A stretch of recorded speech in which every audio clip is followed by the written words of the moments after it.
ஈரோடு மாவட்டம் பவானி அருகே அடுத்தடுத்து 3 கார்கள் மோதி விபத்திற்கு உள்ளானதில் 10க்கும் மேற்பட்டோர் காயமடைந்தனர்.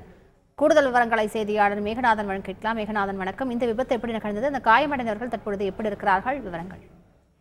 வணக்கம். ஈரோடு மாவட்டம் பவானி அருகே சித்தோடு காவல் நிலைய எல்லைக்குட்பட்ட பகுதியான லட்சுமி நகர் அடுத்த கங்காபுரம் பகுதியில் கோவை சேலம் தேசிய நெடுஞ்சாலையில் கோவை நோக்கி 3 கார்கள் சென்று கொண்டிருந்த போது முன்னால் சென்ற கார் ஓட்டுநர் திடீரென பிரேக் பிடித்தார். இந்த நிலையில் அவரை பின்தொடர்ந்த 2 கார்களும் அடுத்தடுத்து அந்த கார்களின் மீது மோதி விபத்து ஏற்பட்டது. இந்த விபத்தின் போது 3 கார்களையும் சேர்த்து 11 பேர் பயணம் செய்த நிலையில் 10 பேர் லேசான காயங்களோடு மீட்கப்பட்டனர். ஒருவர் மட்டும் பலத்த காயத்தோடு மீட்கப்பட்ட நிலையில் அவர் அருகில் உள்ள நசீனூர் தனியார் மருத்துவமனைக்கு ஆம்புலன்ஸ் மூலம் அனுப்பி வைக்கப்பட்டார்.